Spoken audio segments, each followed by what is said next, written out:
Fox News alert: President Trump about to arrive at the G20 summit amid escalating tensions with Russia and a trade fight with China. Welcome to a brand new hour of America's Newsroom. I'm Sandra Smith. And I'm Bill. It feels like a Friday, right? Happy Friday. Wait till you see these guys, too, in a moment here. Hang on, folks. The president already canceling that meeting with Vladimir Putin, tweeting this: based on the fact that the ships and sailors have not been returned to Ukraine from Russia, I've decided it would be best for all parties concerned to cancel my previously scheduled meeting in Argentina with President Vladimir Putin. I look forward to a meaningful summit again as soon as the situation is resolved. Kevin Cork standing by live, traveling with the president live in Argentina there. Hey, Kevin, good morning. Morning, my friend. I want to share for the folks at home a new picture that we've just gotten here as we continue our coverage of the G20. Vladimir Putin, the president of Russia, has arrived here. This is obviously important because there had been some speculation that the president and President Putin, talk about President Trump and President Putin, would ultimately meet, despite the back and forth about what happened between Russia and Ukraine. There had been some percolation behind the scenes. Hey, maybe they'll work this thing out and meet after all, but we have just learned that right now the U.S. has no intentions for a pull-aside between the leader of our country and Russia's leader. Meanwhile, calling this a win for American farmers and in particular U.S. manufacturers, the president today, Bill, joined his counterparts from Mexico and Canada in signing the USMCA trade agreement, which effectively replaces NAFTA, which U.S. officials called unfair to American interests. The president said this is a win for all parties involved. The USMCA is the largest, most significant, modern and balanced trade agreement in history. All of our countries will benefit greatly. As part of our agreement, the United States will be able to lock in our market access to Canada and Mexico and greatly expand our agricultural exports, something we've been wanting to do for many years. The signing is the culmination, Bill, of fierce negotiations played out from Ottawa and Washington, obviously down to Mexico City. A very interesting signing to watch today. Historic moment for the president, obviously, as well as his counterparts from Canada and Mexico. By the way, I want to share this from Twitter. The president was just on Twitter not long ago hailing this deal. He said this: just signed one of the most important and largest trade deals in U.S. and world history. The United States, Mexico, and Canada worked so well together in crafting this great document. The terrible NAFTA will soon be gone. The USMCA will be fantastic, he says, for all. Now, to that, let's just tell you about this. Canada's Justin Trudeau, the prime minister there, called this deal, Bill, a beginning and not an end, noting the huge tariffs on his country's steel and aluminum sectors. As I discussed with President Trump a few days ago, the recent plant closures by General Motors, which affects thousands of Canadian and American workers and their families, are a heavy blow. Make no mistake, we will stand up for our workers and fight for their families and their communities. And Donald, it's all the more reason why we need to keep working to remove the tariffs on steel and aluminum between our countries. That from earlier today with the leader from Canada and Mexico, now live to Argentina. President Trump arriving on the red carpet, Sandra. And what a moment this is. And of course, this is the moment when 20 leading industrialized and emerging economies come together. They account for 85% of GDP, 2/3 of the population of the world. This all coming directly off the G20 website. But world leaders, this is a moment, and certainly trade will be front and center. Big discussions about to be had, and still questions over who exactly the president will be meeting with. Vladimir Putin still a big question mark. You think about the stakes and how high they are for the economies of the United States and China, and whether or not these two men can get together and forge a deal during these meetings in Argentina, it is debatable. Want to bring in America's A-Team with us today. Juan Williams, co-host of The Five. How you doing, Juan? Good morning. Nice tie. Ed Henry is back in New York City. Call the mayor's office. Ed, good morning to you. I see. And Shelby Holiday's with us, too, from the Wall Street Journal. Shelby, good morning to you. Good morning. Let's... By the way, you add Hammer to the table, you got 90% of the world's GDP. I appreciate that. Very nice. Checks in the mail. What does he need to get done here? He needs to have a positive dinner with the president of China. I think this Canada, Mexico, U.S. trade deal is big. There were a lot of key players who put it together. And go back to the 2016 campaign. This is a classic Trump move where he said, art of the deal, I can renegotiate this. And practically everyone, even in his own party, said, you can't renegotiate NAFTA, buddy. You can't. This is a pie-in-the-sky thing. Canada and Mexico said, we're not going to, and they did. And the U.S. got a pretty good deal here. So I think it sets the table for the main event, which is the dinner tomorrow night between President Trump and President Xi of China. The world is waiting. That's not an exaggeration. I mean, I've covered a lot of these G20s, Bush, Obama, and Trump. And they're snoozers. You know, everyone sits around, communiques and all of this nonsense. This is a big trade deal to set the table, but everyone's watching. They need to have some sort of a deal, a truce, if you will, on the tariff battle, whether you want to call it a trade war or whatnot. And if they get some sort of a deal tomorrow night, China and the U.S. at dinner, the president's going to have a huge summit, number one, and number two, the markets are going to be rocking next week. Just to update you on the G20, we had to go through this ourselves. 19 member nations plus the European Union. When you watched that signing ceremony this morning, what message did it send not only to the G20 members but to the world? Well, I do think Ed's right. It was a table setter for this big meeting to come. And I think trade is the focus. You know, so often we talk about foreign policy and all of these different things leaders are discussing. With Trump at the table, it's all about trade. And so it sends a message that Trump is serious about his trade deals. He is serious about the pledges he made on the campaign trail. And, by the way, he's actually able to accomplish some of the things he set out to accomplish. Whether or not he's doing it in a posture that people like or not, you know, you talk to a lot of Trump supporters who say, I don't really love the rhetoric and the things he's saying, but what he is doing, they fully get behind. And I think that's the signal he's sending. The competing visions of these two countries, Shelby, and Juan, to you on this as well. President Xi has an idea for where he wants to take China. And President Trump has an idea where he wants to take the U.S. economy. And a lot of this comes down to protecting your intellectual property and not allowing other governments, other countries to allow their people to imitate the product you produce. This is front and center for the West Wing and the White House. Well, Can they make headway? Well, I think they will make some headway on intellectual property in terms of the deals.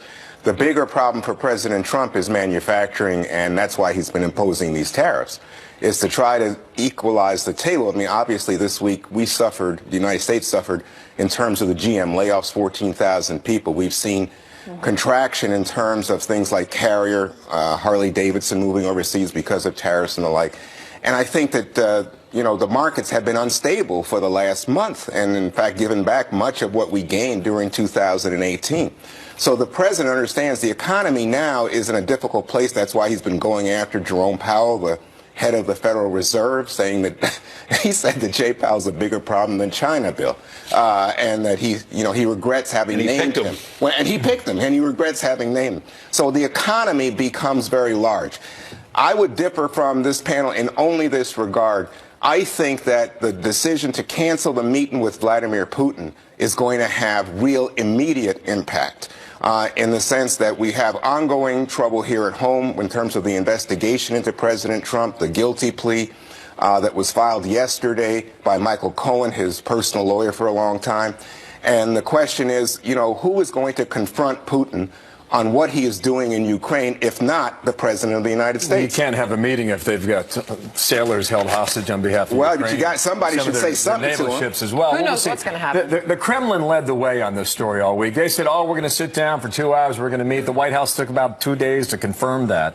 And then the president backed out of it yesterday after he left the White House. Today, the Kremlin, Ed, is saying again that they will have some could sort be on the sidelines, which happens frequently. And maybe that happens in the room you're looking at right now. Juan is right that a signal has to be sent to Putin, whether it's President Trump or someone else, is a golden opportunity, I think, for President Trump, who's had this critics. So the signal is we're not going to meet and talk. We're not going to meet, but maybe if you have a conversation on the sidelines, you got to release these sailors from Ukraine, first of all. They've now been sentenced to, I think, a couple of months in jail by a Russian court. It's basically a kangaroo court. This is ridiculous. And President Trump, before he was president, slammed President Obama over the Russians taking Crimea and whatnot, and you got to stand up on the world stage. I think the president hasn't gotten enough credit, by the way, for sanctioning Russia and taking tough moves against Russia previously and helping Ukraine with military aid, for example. He doesn't get credit. The kind of aid that Barack Obama did not provide to the Ukrainians and that the Russians hate. But given what happened in Helsinki, this president should stand up to President Putin at this summit. Just to give an update here on what you're seeing on your screen, this is the president of the G20, the president of Argentina, shaking hands and greeting world leaders as they step onto the stage. As we await, we will watch them one by one take that stage before they take that family photo, Shelby. And as we look on, we wonder where the next couple of days will take us. Yeah, this is sort of like the red carpet for the G20. So you see everyone showing up and everyone looks happy. A little different from some of the other summits that we've seen in the past year or two. But back to Russia, I do think that it is a signal that President Trump is not sitting down with Vladimir Putin. That in and of itself is a statement that he's making to Russia. He's been friendly with Vladimir Putin in the past. This is a different tone he's striking. This is a very different tone. So I do think that in and of itself communicates something about the Ukrainian situation and about some of the things Putin has been doing.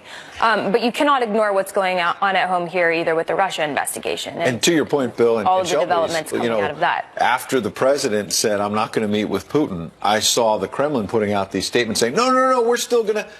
The point being, they were on defense. Yep. They were almost begging for this want meeting. The meeting. That's what I take from that. They want to get to the table. That shows President Trump maybe having the upper hand. But again, he's got to seize that opportunity, use the upper hand to say, knock this off. What is your sense, you guys covered many presidents from the White House, when you get outside the bubble? Is it a good thing? Do you get refreshed? Do you get away from the trappings of Washington, D.C.? Absolutely. Or do you watch the events that we watched yesterday for a period of 3 hours here on our program with Michael Cohen, a surprise appearance in Lower Manhattan before a judge? And when you go to a meeting like this, and how do these foreign leaders look at you then when they know you're up against these legal headwinds back at home? Yeah, I know from talking to some of the president's most senior advisors, they've told me for months that that's one of his biggest frustrations and why he calls it a witch hunt. It's not just politics. It's that he's frustrated that on the world stage, the president, other leaders see him as wounded. Other leaders see him as having this cloud over his head. Now, you can argue whether he and some of his folks created some of the cloud, whether it's Michael Cohen, General Flynn, and others, didn't tell the truth. And if you could sit down with the FBI, you ought to tell the truth, and maybe the cloud wouldn't be so big. On the other hand, how this investigation started with a look at alleged Russian interference in the 2016 campaign, and now we're looking at a real estate transaction that didn't happen, and somehow that many in the mainstream media are saying this is going to bring down Donald Trump, you can understand, I think, why President Trump would be frustrated that this started as one thing and has become something else, as we see in many special counsel investigations. You know what's the difference from the time I was covering the White House and stuff, and maybe even from Ed, although Ed's much more of recent vintage, is the degree to which social media and technology connects the president as he goes overseas and tries to get out of the bubble you're talking about, Bill. So that the president's been tweeting, even on the plane and now in Argentina, about local things, books he wants to sell, many by us at Fox News.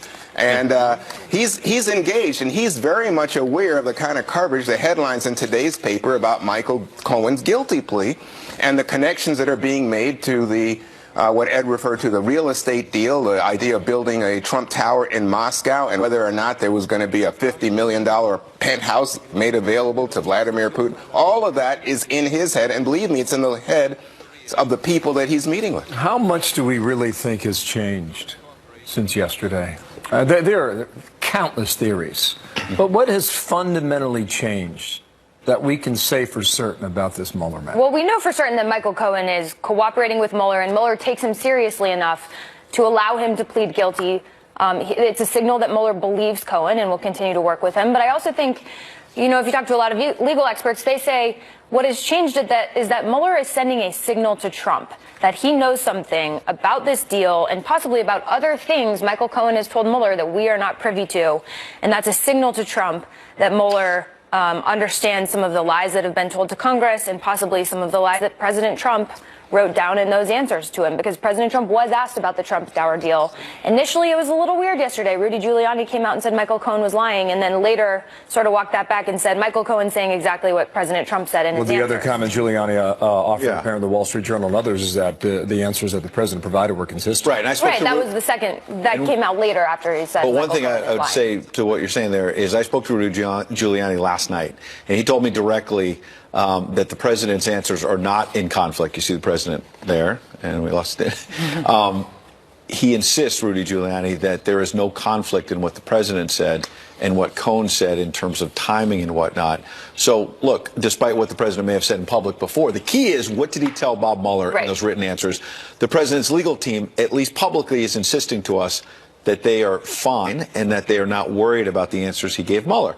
What we don't know is what Bob Mueller thinks about those answers. What we do know is that that all of this rash of activity in the last week, both by Mueller and the surprise appearance and guilty plea by Flynn, and the comments that President Trump has been making on Twitter, have all come after Mueller got the answers from Trump. And it makes you think, oh, well, gee, Mueller was waiting to see what Trump said, and now he's sprung a trap, potentially a perjury trap. You said Flynn. You meant Cohen? I meant Cohen. Well, just taking this moment for a second, as you just saw the president arriving there on the world stage, the G20 summit happening in Buenos Aires, Argentina right now. This is a moment where these world leaders will come together. They will talk about all things that affect their countries and affect the global economy, making up 85% of global GDP. The president's taken to the stage there. Now we're waiting for that family photo op where we will see, by my count, 28 world leaders take to the stage there. Big questions about some of the interaction that we might see on that stage in a few moments, and of course we'll all be watching on for that, right, Ed? Absolutely, no doubt about it. And how will he interact, for example, with Putin? Not just because of the situation in Ukraine, but because of this investigation. I react to something Juan just said about, well, they got the written answers and maybe Mueller sprung a trap on the president. Maybe an unfortunate phrasing there, but that's exactly what the Trump team has been saying all along, that they think is a witch hunt about this, that it was a trap, that they were trying to set the president up rather than getting the truth, rather than just saying what really happened on the real estate deal, what happened with the Comey firing, what happened with this and that.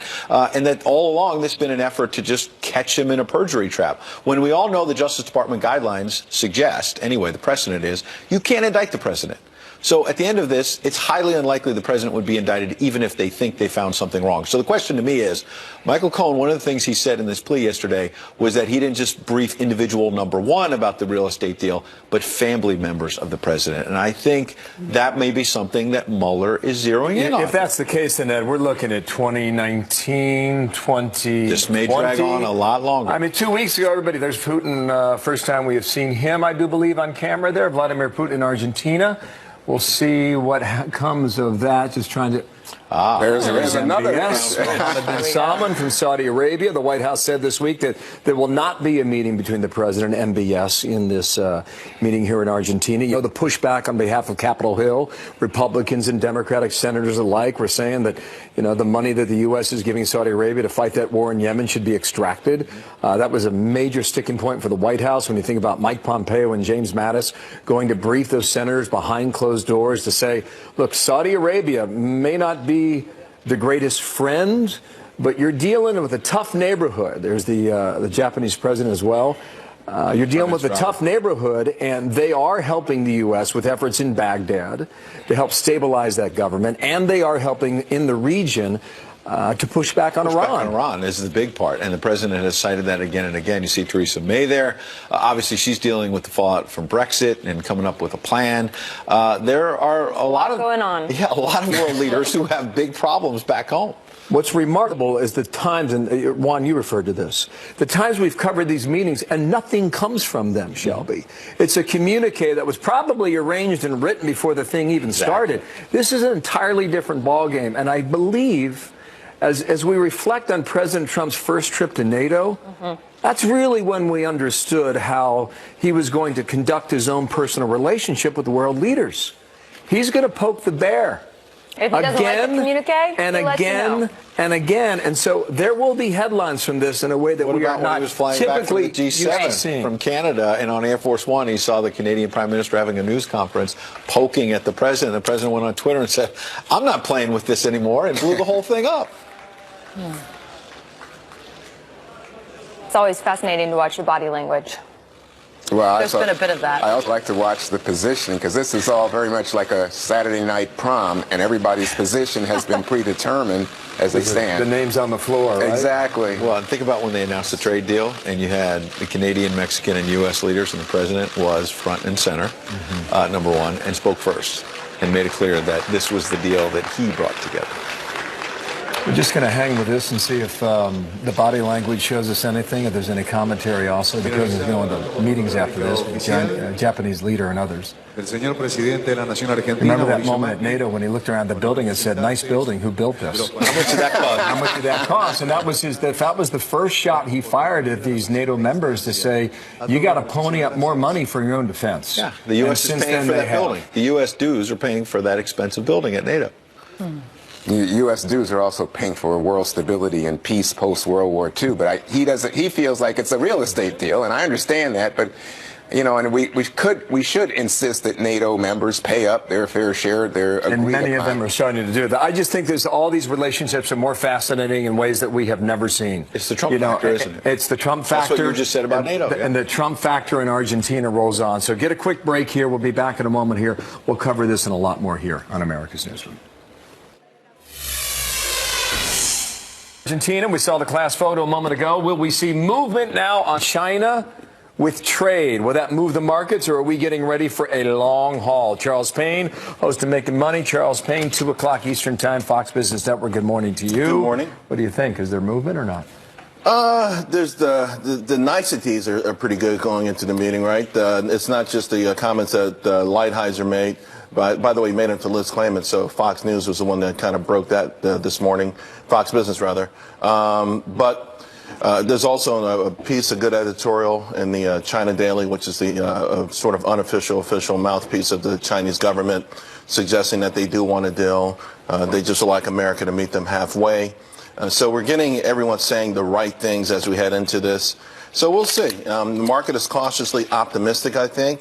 But because it is President Trump, someone who really does back up his words, they know all of the things that he's saying he would do are not idle threats. How do you think the White House has played this? I think they've played it well. The only thing I would have done differently is I probably would have done some sort of primetime talk at the very beginning of it and said, listen, this is what we're doing. This is what we're trying to achieve. To the American people. To the American public. And then, you know, maybe a follow-up after China deliberately targeted our farmers to say, listen, you know what, obviously there could be a certain amount of pain. By the same token, though, I'm fighting for Main Street, not Wall Street here. So as you hear Wall Street chime in and continue to talk about consumer prices, know that this really they're talking about their bottom lines, because ultimately Americans do know one thing. You have to have a job before you can care about how much something costs. And I think that's what he's fighting for here. As far as the optics of that signing ceremony this morning, and the president tweeting this just a short time ago, just signed one of the most important and largest trade deals in U.S. and world history. The U.S., Mexico, and Canada worked so well together in crafting this great document. Terrible NAFTA deal will soon be gone. The USMCA will be fantastic for all. How will, and by the way, did you see this as a good thing, and did we get a good deal? I think we got a good deal. There are a lot of things that brought it into the 21st century. Some of the digital stuff wasn't even covered in NAFTA. You know, so I think the American workers and North American workers got a good deal, and it was something the president promised. Also, we should also know that. Remember how acrimonious this whole thing was. The Canadian representative, she came out every hour with donuts and, you know, for the press, but the harsh words for the Americans. And a lot of people did not think that deal was going to happen, and they pulled it out. And so, you know, it's just a negotiating style perhaps the world's not used to. It's not statescraft as we're accustomed to. But I think another thing we haven't been accustomed to in this country are results. So people said, don't mess with NAFTA, it can never be done. It was done. Trudeau had this to say: we need to keep working to remove the tariffs on steel and aluminum between our two countries. And he called the president Donald. So now they're all back on a first-name basis, the gentlemen that they are. Is that the next wrinkle in this, Charles? I think it is. You know, I'm inclined to agree that we should take them off of Mexico and Canada. keep them on China, I think. And I would also disagree, you know, the implications that in your prior segment, Juan, you know, General Motors is not a proxy for me with tariffs. General Motors is a proxy for an individual company that made a lot of business mistakes, that their market share and all the great categories keeps going down. The volume of cars they keep selling keeps going down. That they just misjudged their clientele who wants a lot of SUVs. But that being said, you know, we've got the momentum right now. We want to keep the momentum. By the same token, you don't fight these kind of battles unless you can extract the very best deal possible, because this is the last time we get a bite at this apple with respect to China. We got to leave it there. Right now, markets are down just a small fraction, 20 or so points. Will the markets be watching this G20 summit? It's like it's rubbernecking it all day long. Nothing else will matter. It's like it's like driving down the highway. Like, why did traffic stop? You know, interesting. A big 18-wheeler with a bunch of milk cartons all over the place. I think they call it sun delays where I come from. Really? We just hit you right in the windshield. Yeah. Thank you, Charles. All right, guys. Nice See you later. to see you. Well, the standoff between Russia and Ukraine intensifying. Ukraine now calling for help from NATO. And President Trump canceling talks with Putin over the clash. How will this all eventually be resolved? In the meantime, you got a big new push on the Hill to prevent a government shutdown. Watch that story. Can Republicans hammer out a deal on the border wall? House Majority Whip Steve Scalise is our headliner. He joins us in a moment live, coming up right here. Growing tensions in Ukraine, where Russian men are now banned from entering the country amid fears of a Russian invasion. Ukraine imposing martial law earlier this week after Russia seized 3 of its ships off the coast of Crimea. Trey Yangst is live in our Mideast Bureau with the latest on this. Trey? Sandra, as the rhetoric heats up between Russia and Ukraine following that firefight over the weekend off the coast of Crimea, the Ukrainian government is now banning all Russian men ages 16 to 60 from entering the country. Today, reports do indicate that the main focus for this ban will be on the 1,200-mile land border between Russia and eastern Ukraine, although the new restriction does apply to all ports of entry. Ukrainian President Petro Poroshenko tweeted today that the ban is being put into place to prevent the Russians from forming private armies within Ukraine. In 2014, Russian-backed separatists in eastern Ukraine used a similar tactic to fight the Ukrainian army. Now, the Ukrainian government also this week stopping all flights from Ukraine to Russia. A spokesperson for the Russian Foreign Ministry indicated Friday that Moscow has no plans to retaliate with similar travel restrictions for Ukrainian citizens.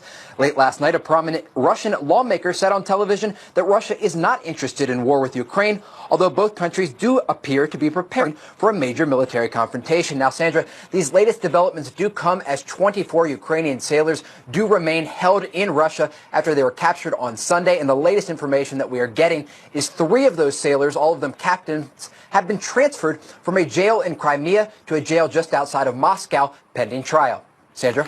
Trey Yangst in Jerusalem for us. Thank you. Back here at home, Republicans floating a new plan to pay for a border wall. Democrats still holding the line at current spending levels, raising the chance now of a government shutdown. Let's go to our headliner today. We are pleased to have back with us House Majority Whip Steve Scalise. And, sir, good morning to you, and thank you for coming back here.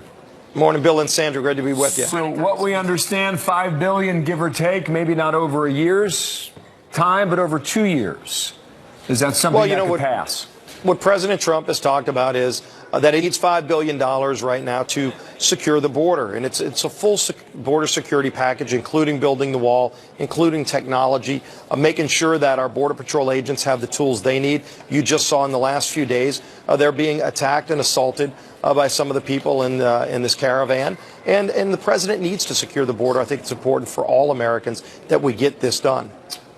Senator Chuck Schumer making his thoughts on this very clear on the Senate floor yesterday. Listen. He hasn't even spent the $1.3 billion Congress allocated last year in the fiscal year 2018 budget for border security, fences, drones, technology. This isn't actually about border security. This is the president trying to manufacture a shutdown to fire up his base. Can you respond to that for us, Congressman? Well, Chuck Schumer's still burned from the last time he shut the government down, and it didn't work for him then. It's not going to work for him now because people know They see this threat at the border. Look at this caravan. There are already more than 600 known convicted criminals in the caravan. They just arrested another MS-13 gang member 2 days ago as part of this caravan, and President Trump has said, I need the money to fully secure the border. Sure, the first $1.5 billion is out there being spent. That's only a small portion of what it takes to secure the entire American border. So if Chuck Schumer wants to take the position that he's willing to shut the government down because he doesn't want to secure America's border, people see what's happening right now. They know what's at stake, and he'll lose that shutdown like he lost the last shutdown. Hopefully it doesn't happen. We don't want a shutdown. We want to make sure we can secure America's border. President Trump's laid out a very concrete plan that makes a lot of sense to get this done. Let's go and see a bipartisan agreement to secure America's border, especially at a time when we see the assault coming from known criminals. And keep this in mind. Every single day, on average, our Department of Homeland Security stops 10 known terrorists from entering this country. Every single day. We need to secure the border. President Trump has laid out a plan to do it. If Chuck Schumer doesn't want that to happen, if he wants to shut the government down over whether or not to secure the border, on the potential that's of a failed that, Congressman, position. do you think there will be a government shutdown? You know, the negotiations are ongoing. We still have a few more days to get this done. I hope we do get it done. But at the end of the day, we need to secure America's border, and we're going to keep battling until we finally get the agreement to make that happen. Two more topics to get to quickly. James Comey's fighting back, and apparently some of your Republican lawmakers, they want to get James Comey in before them one more time. And you're running up against calendar here because you're going to toss the gavel over the first week of January. James Comey said this in a tweet. He said, today my legal team filed court papers to get transparency from House Republicans. Let the American people watch. Bob Goodlatte, chairman of the committee, was with us last hour and said the following as to whether or not the Comey testimony will happen. Watch. We're open to the idea of videotaping it. The fact of the matter is, though, he is trying to run the clock on us. Trying to run the clock, sir? I agree with Chairman Goodlatte. Look, we've laid out a number of different options for Comey to come in.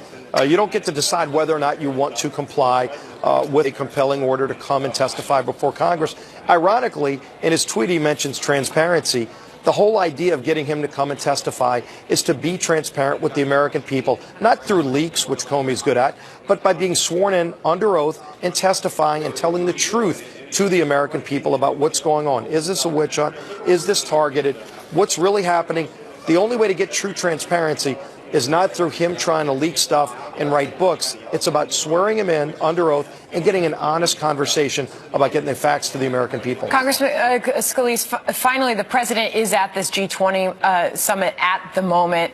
We don't know yet what all will come out of this. We know he's got a meeting with President Xi, but we do not know if this meeting with Vladimir Putin will be happening. The latest from the White House, the president has called this off. Would you like to see the president meet with Putin?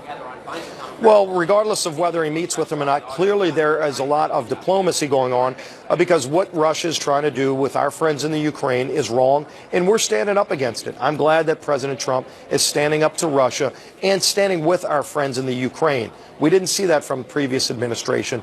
I'm glad we're seeing it now, and let's bring more of the weight of other countries in the world against what Russia's aggression is doing. It has to stop. Let's back the Ukrainians, and I think the president's going to do that whether he meets in person or whether Secretary Pompeo and others are going to make this more effective at the UN and bring more countries to bear. Nice to see you, sir. Thank you for your time. Steve Scalise. Great being back with you. Thank you, Congressman. So the escalating crisis in Ukraine looming over this G20 summit, putting new strains on President Trump's relations with Russian President Vladimir Putin. Is the Russian leader testing the president's resolve? Our A-team will be back for that. Also, there were headlines from Facebook could be doing major damage control. A bombshell report says that Sheryl Sandberg, one of the leading executives, went looking for dirt on George Soros. Why would the social media giant target him? We're looking for answers next, coming up right here after this. President Trump's efforts to improve relations with Russia being put to the test after the seizure of 3 Ukrainian ships and their crews. The incident casting a shadow over the G20. The A-team is back. Juan Williams, Ed Henry, and Shelby Holliday. So the president is being put to the test here. What do you think is going to come of this challenge, Ed? I think that it's kind of a do-over for him after Helsinki. He took a lot of flack from folks in his own party, not just Democrats, that he should have stood up stronger to Putin. I think Putin since then has acted even more recklessly on the world stage with what's happening in Ukraine. And I think given what's happened in the Russia investigation as well, it wasn't a coincidence that right after the Michael Cohen development, I mean, the White House may say it's unrelated, but come on, the timing, within minutes, the White House is announcing from Air Force One, never mind that meeting with Putin not happening. And now Putin, as we said earlier, is in a defensive posture, which is not usual for Putin. He's begging for this meeting. So the president has an opportunity to give him that meeting, briefer maybe than it was going to be before. Maybe it's a hallway conversation, but stick a finger in his chest. Sarah and say Sanders enough is came enough. out with a statement. We were talking about this 30 minutes ago. Here's her statement. She said the Russian witch hunt hoax, which is hopefully now nearing an end, is doing very well. Unfortunately, it probably does undermine our relationship with Russia. However, the reason for our council meeting is Ukraine. Hopefully that will be resolved soon so that productive conversations can begin, end quote. It probably does undermine our relationship with Russia.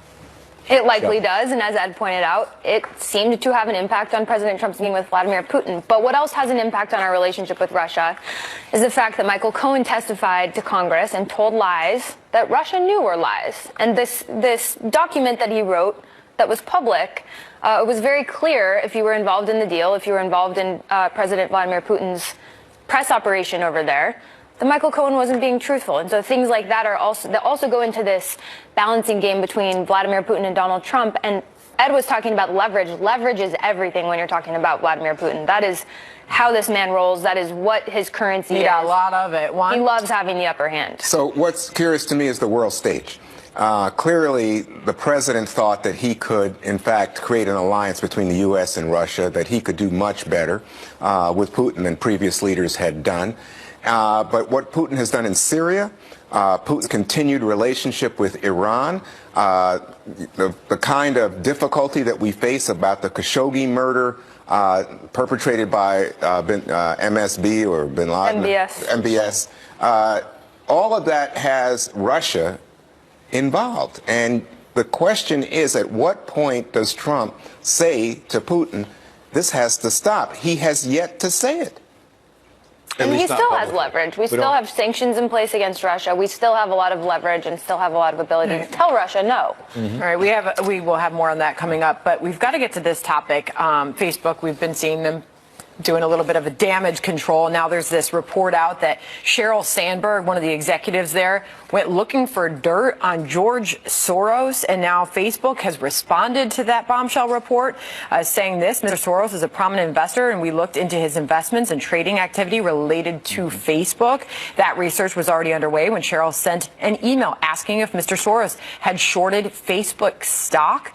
Sheryl never directed research on freedom from Facebook, but as she said before, she takes full responsibility for any activity that happened on her watch. What do you make of all that? I don't know all the details. None of us do. But what it tells me, how the mighty have fallen. I remember not too distant past where Facebook was this behemoth that was going to maybe it still is, but a positive behemoth, I guess. And the idea was that maybe Mark Zuckerberg will run for president. Maybe Sheryl Sandberg will be president someday. Lean in, and the book and the bestseller and transparency. And you find out there wasn't a whole lot of transparency about what was going on in terms of how they handled election ads in 2016. There was that big New York Times piece before this a couple weeks back talking about them digging up dirt on rivals and whatnot. Look, do companies do that? Sure. I'm not, stupid about that. But let me just say, my point is that Facebook was supposed to be the next new thing that was a positive force in this country. And I think they're digging out of a lot of bad press right now. Quickly. For a while, it was a positive force, but I do think that they're under a lot of pressure. And this Sheryl Sandberg, it doesn't show any signs of ending anytime soon. Well, I tell you, there's been a lot of talk about whether or not she stays. And remember, the head of communications at Facebook is now gone after this because he hired a firm that was involved with this. And there's a lot of anti-Semitism attached to the attack on Soros, and that could really damage Facebook. Juan, thanks. Ed, thanks. Shelby, thanks. You guys have a great weekend. Okay? Right on. Thanks, Epic, Ed, by the way. Epic. That's the word of the day. It always is. Hotel hacking, one biggest change in the world, announcing a major data breach today. 500 million affected. What to know, how to know if your data has been compromised. Coming up.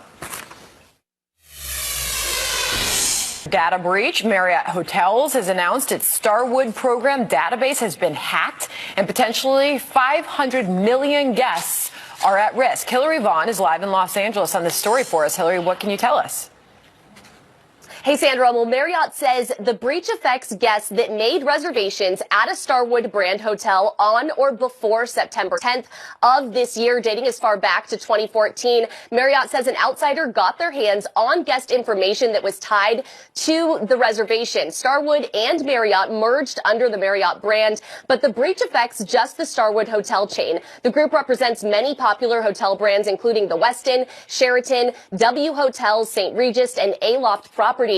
Marriott released this statement from its CEO apologizing for failing to protect about 500 million guests' private information, saying, quote, "We fell short of what our guests deserve and what we expect of ourselves. We're doing everything we can to support our guests and using lessons learned to be better moving forward." Marriott says hackers got access to personal information attached to the reservation, so names, mailing addresses, emails, and phone numbers, but even more private information like passport numbers, your stay preferences in your Starwood profile, arrival and departure information, even financial information like credit card numbers and expiration dates that were encrypted in the system. Marriott says they still don't know how someone got into their database. They haven't ruled out if it was an inside job or what type of attack it was if someone accidentally gave these hackers access. Sandra? All right, Hillary Vaughn on this data breach. Potentially a lot of people affected by that. Thank you. We expect to see the president is meeting with the Japanese prime minister in Argentina. When that happens, we'll bring it to you. Expect that next hour, in fact. In the meantime, he has arrived, and the G20 agenda is large. Will the U.S. strike a deal with China? Will Vladimir Putin and President Trump get together? The latest on that summit out of Argentina coming up momentarily here, top of the hour on America's Newsroom.